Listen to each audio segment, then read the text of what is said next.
Kini nggak hanya Marsha saja yang bisa make kartu ajaib Pak, tapi siswa yang lain juga sudah bisa menggunakannya, meskipun hanya dapat menguasai satu mantra saja. Karena mereka cuma bisa menguasai satu mantra sihir, para siswa hanya memegang satu kartu saja Pak. Ada yang spesialis sihir interferensi, penyembuh, pendukung, pertahanan, dan serangan. Sedangkan yang menghapus sihir Irina adalah para siswa yang memiliki sihir spesialis interferensi. Di situ Irina masih merasa heran, karena sihir para siswa bukan hanya kuat, tapi para siswa juga sangat hebat bisa menggunakan sihir tanpa merapalkan sepatah kata pun. Irina menduga mungkin sihir baru yang dilakukan para siswa adalah rencana para guru. Irina masih terus berusaha. Irina membujuk para siswa untuk masuk ke Padepokan Kebebasan Manusia. Di satu sisi, Marsha sebagai perwakilan para siswa menjawab dengan penuh emosi. Kenapa? Kenapa kau terus memaksa kami, Irina-san? Bukankah ini sama saja penindasan yang selalu kau benci, ha? Saat mendengar hal itu, Irina pun mendejakkan lidahnya. Irina mengatakan, ya, mungkin kau benar, Marsha. Tapi aku tetap saja tidak bisa memaafkan Demon Lord Rimuru. Walaupun aku tidak bisa mengalahkannya, aku masih ingin memukulnya. Dan juga, aku tidak bisa membiarkan rencana kali ini gagal. Setelah mengatakan itu, Irina mengeluarkan sebuah jarum suntik yang berisi cairan kental. Seketika, cerot!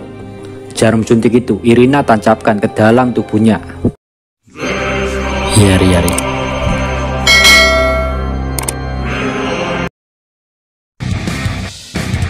Jarum suntik yang dibawa Irina ada kemungkinan itu adalah obat kuat, Pak. Bagi Irina, jika sihir sudah nggak bisa mengalahkan para siswa, maka pilihan terakhir adalah memperkuat tubuhnya untuk bertarung. Gak hanya Irina, Rosari juga melakukan hal tersebut. Dalam sekejap, tubuh Irina dan Rosari yang awalnya montok dan semok, seketika tubuh mereka menjadi cewek-cewek seperti di acara Smackdown yang ototnya itu lupa mengerikan. Kini Irina dan Rosari sudah bersiap memasuki medan pertempuran. Seketika keseimbangan medan pertempuran pun seolah-olah runtuh karena turunnya mereka berdua. Para siswa mulai ditinju satu persatu oleh Irina. Saat melihat hal itu, 4 guru mulai masuk ke medan pertempuran untuk menghentikan Irina. 4 guru ranker A sambil memakai senjata terus menyerang Irina tanpa henti. Tapi tetap saja keempat guru itu tidak bisa mengalahkan Irina. Malahan mereka mulai terpojok. Padahal Irina tidak memakai senjata apapun.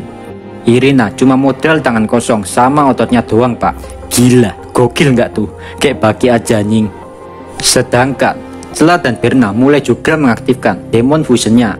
Kekuatan yang sangat besar mulai mengalir di tubuh mereka. Di sini yang belum sama sekali menggunakan Demon Fusion hanyalah Magnus.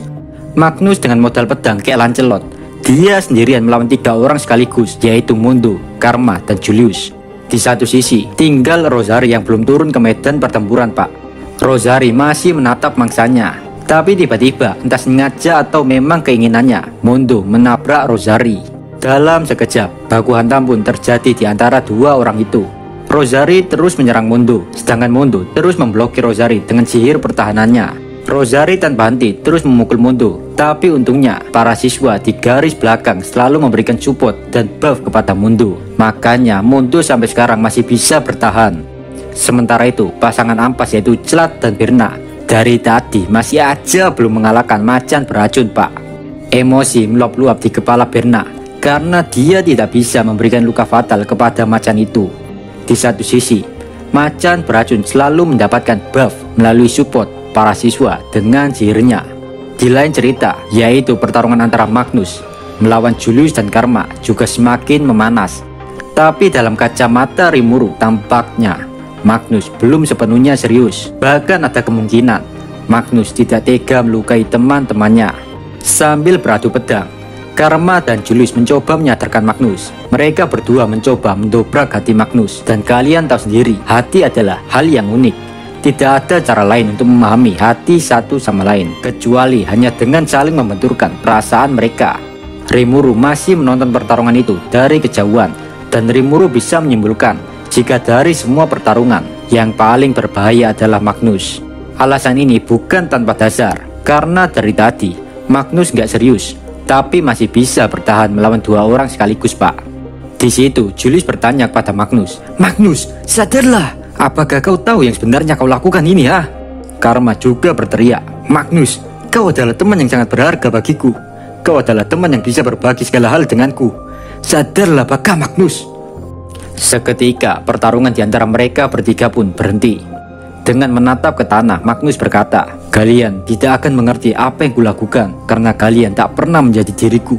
Kau tahu Julius, ini semua sangat berat bagiku. Tapi aku merasa bahagia saat makan sup bersama kalian. Sambil mengatakan itu, Magnus meneteskan air matanya. Julius pun perlahan mulai mendekati Magnus. Entah mengapa, Julius merasa harus menolong Magnus dari penderitaannya. Di situ akhirnya Magnus mengungkapkan kebenarannya jika Magnus sebenarnya adalah kerabat dari almarhum Kaisar Rudra. Kalian mungkin sudah tahu jika Rudra memiliki ayang beb bernama Felgrin. Tapi hubungan penggabrutan itu, hubungan gelap itu, mereka tidak memiliki anak. Jadinya untuk menggantikan Rudra, banyak orang memilih penerus kaisar melalui jalur kerabat. Dan dari hasil rapat orang-orang di sana, mereka sepakat untuk memilih Magnus. Namun tampaknya Magnus masih belum siap dengan tanggung jawab sebesar itu, Pak. Dia memilih meninggalkan ibu kota Kekaisaran Timur dan memilih tinggal di pedesaan terpencil. Saat mendengar cerita singkat itu, seketika suasana menjadi hening. Julius dan Karma yang tadinya sok-sokan meniru jurus Naruto yaitu ceramah no jutsu dengan niat menyadarkan Magnus, tampaknya mereka sendiri yang kena mental, Pak. Kini Julius dan Karma tidak tahu harus berkata apa-apa lagi. Mereka hanya tahu beban yang dibawa Magnus begitu berat. Magnus yang seolah-olah selalu ceria, tidak punya beban hidup yang selalu menghibur orang lain. Nyatanya dia adalah seseorang yang harusnya dihibur. Emang ya Pak, ngebadut paling berat dalam hidup ini. Sampai saat ini, yaitu semenjak Magnus meninggalkan ibu kota, kursi kekaisaran tetap kosong. Saat melihat kejadian yang dialami Magnus ini, Rimuru juga ikutan sedih. Rimuru merasa telah gagal menjadi pemimpin dunia, sehingga masih ada orang-orang yang memikul beban berat di pundaknya. Di situ tiba-tiba mata Magnus mulai menjadi buram. Kesadaran Magnus perlahan memudar dan juga Magnus mulai memuntahkan darah. Dengan tertati-tati, Magnus berkata, aku tidak percaya kita bisa menang melawan Demon Lord. Masih ada orang yang tidak bisa memaafkan Demon Lord, dan mereka juga ingin membalaskan dendam. Jadi, tugasku adalah menghentikan mereka. Sontak saja saat mendengar hal itu, Rimuru heran. Padahal Rimuru yang kita ketahui nggak pernah sekalipun kejam atau menjadi pemimpin dengan cara bunuh-bunuhan, Pak. Ini nih salah satu akibatnya jika hanya mengenal seseorang dari katanya. Di satu sisi, William mendekati Rimuru. William berkata, Rimuru sama, cobalah berbicara dengan Magnus, biar kesalahpahaman ini bisa diselesaikan. Rimuru hanya bisa diam, namun mata Rimuru mulai berkaca-kaca.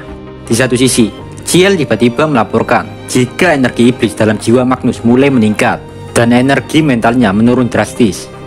Energi iblis itu perlahan mulai membesar, bahkan melebihi kekuatan Archdemon. Untuk seukuran manusia itu, Pak, Archdemon aja udah susah, Pak. Di situ Irina berteriak, hentikan Magnus, kau tidak mungkin bisa mengendalikannya. Kumohon, hentikan Magnus. Sekeras apapun Irina berteriak, suara itu tidak pernah menjangkau Magnus. Sementara itu, Ciel terus memberitahu Rimuru jika iblis di dalam diri Magnus semakin kuat. Rasa bersalah di dalam jiwa Magnus karena meninggalkan teman-temannya membuat Magnus merasa tenggelam lebih jauh lagi hingga ke dasar jurang kebimbangan.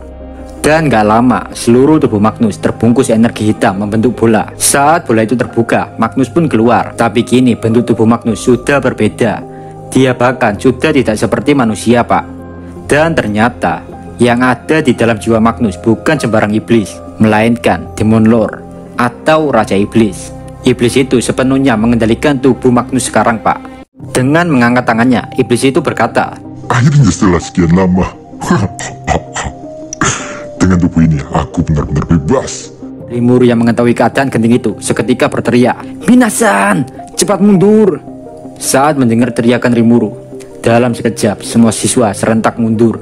Tapi tidak dengan macan beracun. Dengan memperlihatkan taringnya, macan beracun menatap iblis itu tanpa rasa takut sedikit pun. Para anggota kebebasan manusia hanya bisa diam membeku melihat kejadian itu. Rimuru pun menyuruh anggota padepokan kebebasan manusia untuk segera berkumpul dengan para siswa agar tidak dibunuh iblis itu. Irina langsung menggandeng tangan Rosari untuk segera menyelamatkan diri dengan berkumpul bersama para siswa. Awalnya Rosari nggak mau, ya karena Rosari nggak tega ninggalin Magnus sendirian, Pak.